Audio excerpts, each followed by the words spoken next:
एक दिन की बात है। एक बिल्ली कहीं जा रही थी। तभी अचानक एक विशाल और भयानक कुत्ता उसके सामने आ गया। कुत्ते को देखकर बिल्ली डर गई। कुत्ते और बिल्ली जन्मबैरी होते हैं। बिल्ली ने अपनी जान का कतरा सूंघ लिया और जान हथेली पर रखकर वहां से भागने लगी। किंतु फुर्ती में वह कुत्ते से कमतर थी। थोड़ी ही देर में कुत्ते ने उसे दबोच लिया। बिल्ली की जान पर बन आई मौत उसके सामने थी। कोई और रास्ता न देख वह कुत्ते के सामने गिड़गिड़ाने लगी, किंतु कुत्ते पर उसके गिड़गिड़ाने का कोई असर नहीं हुआ। वह उसे मार डालने को तत्पर था। तभी अचानक बिल्ली ने कुत्ते के सामने एक प्रस्ताव रख दिया। यदि तुम मेरी जान बख्श दोगे तो कल से तुम्हें भोजन की तलाश में कहीं जाने की आवश्यकता नहीं रह जाएगी। मैं यह जिम्मेदारी उठाऊंगी। मैं रोज तुम्हारे लिए भोजन लेकर आऊंगी। तुम्हारे खाने के बाद यदि कुछ बच गया तो मुझे दे देना। मैं उससे अपना पेट भर लूंगी। कुत्ते को बिना मेहनत किए रोज भोजन मिलने का यह प्रस्ताव जम गया। उसने इसे सहर्ष स्वीकार कर लिया, लेकिन साथ ही उसने बिल्ली को आगाह भी किया कि धोखा देने पर परिणाम भयंकर होगा। बिल्ली ने कसम खाई कि वह किसी भी सूरत में अपना वादा निभाएगी। कुत्ता आश्वस्त हो गया। उस दिन के बाद से वह बिल्ली द्वारा लाए भोजन पर जीने लगा। उसे भोजन की तलाश में कहीं जाने की आवश्यकता नहीं रह गई। वह दिन भर अपने डेरे पर लेटा रहता और बिल्ली की प्रतीक्षा करता। बिल्ली भी रोज समय पर उसे भोजन लाकर देती। इस तरह एक महीना बीत गया। महीने भर कुत्ता कहीं नहीं गया। वह बस एक ही स्थान पर पड़ा रहा। एक जगह पड़े रहने और कोई भागा दौड़ी न करने से वह बहुत मोटा और भारी हो गया। एक दिन कुत्ता रोज की तरह बिल्ली का रास्ता देख रहा था। उसे जोरों की भूख लगी थी, किंतु बिल्ली थी कि आने का नाम ही नहीं ले रही थी। बहुत देर प्रतीक्षा करने के बाद भी जब बिल्ली नहीं आई तो अधीर होकर कुत्ता बिल्ली को खोजने निकल पड़ा। वह कुछ ही दूर पहुंचा था कि उसकी दृष्टि बिल्ली पर पड़ी। वह बड़े मजे से एक चूहे पर हाथ साफ कर रही है। कुत्ता क्रोध से बिलबिला उठा और गुर्राते हुए बिल्ली से बोला, धोखेबाज बिल्ली, तूने अपना वादा तोड़ दिया। अब अपनी जान की खैर मना। इतना कहकर वह बिल्ली की ओर लपका। बिल्ली पहले ही चौकस हो चुकी थी। वह फौरन अपनी जान बचाने वहां से भागी। कुत्ता भी उसके पीछे दौड़ा, किंतु इस बार बिल्ली कुत्ते से ज्यादा फुर्तीली निकली। कुत्ता इतना मोटा और भारी हो चुका था कि वह अधिक देर तक बिल्ली का पीछा नहीं कर पाया और थक कर बैठ गया।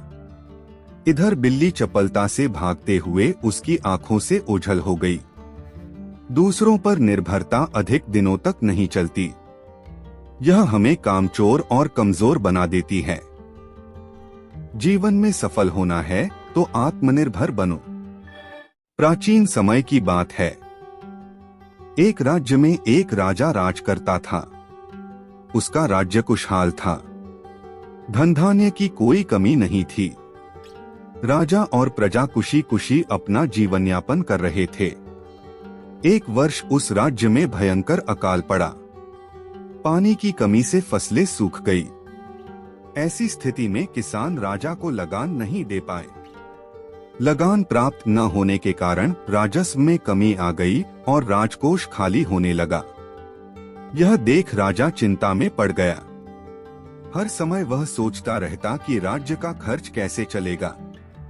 अकाल का समय निकल गया। स्थिति सामान्य हो गई, किंतु राजा के मन में चिंता घर कर गई। हर समय उसके दिमाग में यही रहता कि राज्य में पुनः अकाल पड़ गया तो क्या होगा।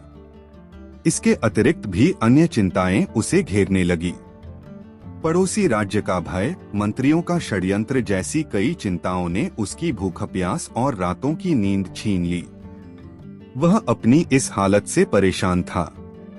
किंतु जब भी वह राजमहल के माली को देखता तो आश्चर्य में पड़ जाता। दिन भर मेहनत करने के बाद वह रूखी सूखी रोटी भी छक्कर खाता और पेड़ के नीचे मजे से सोता।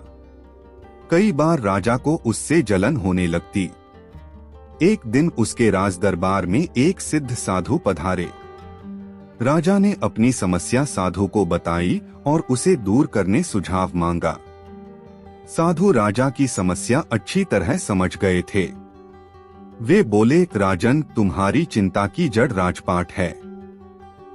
अपना राजपाट पुत्र को देकर चिंता मुक्त हो जाओ। इस पर राजा बोला, गुरुवर, मेरा पुत्र मात्र 5 वर्ष का है। वह अबोध बालक राजपाट कैसे संभालेगा? तो फिर ऐसा करो कि अपनी चिंता का भार तुम मुझे सौंप दो, साधु बोले। राजा तैयार हो गया और उसने अपना राजपाट साधु को सौंप दिया। इसके बाद साधु ने पूछा, अब तुम क्या करोगे? राजा बोला, सोचता हूँ कि अब कोई व्यवसाय कर लूं। लेकिन उसके लिए धन की व्यवस्था कैसे करोगे?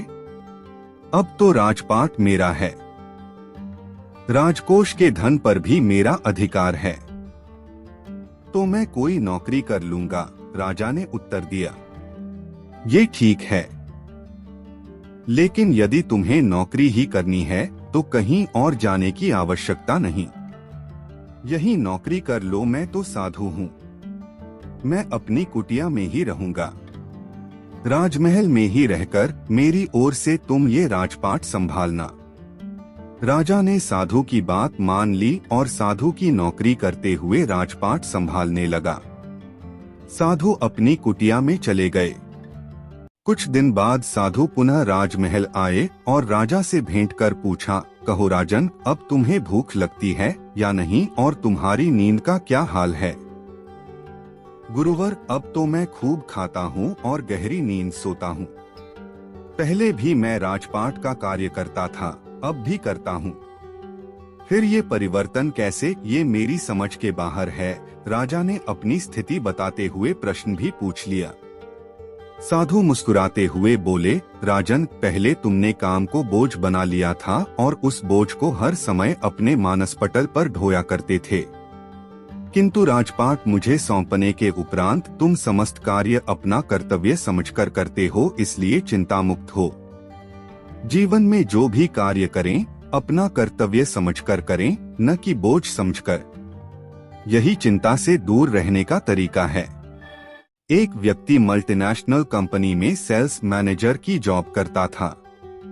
उसने अपनी बचत से शहर के बाहर एक आलीशान मकान बनवाया।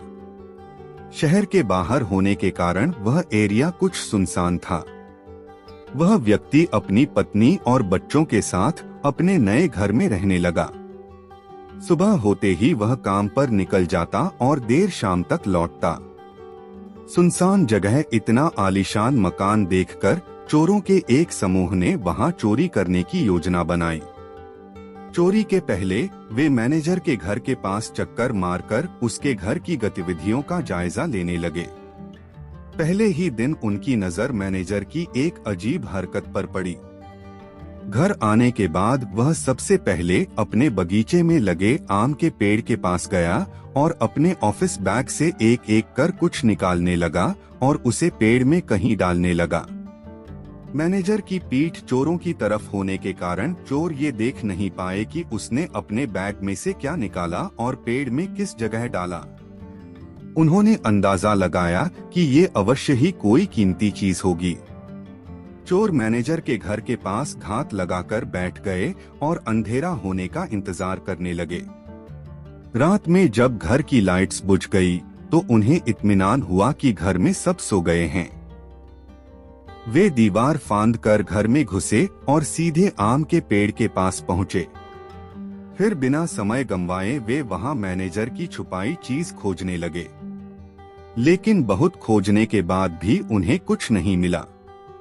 आखिरकार थक हार कर वे वापस लौट गए।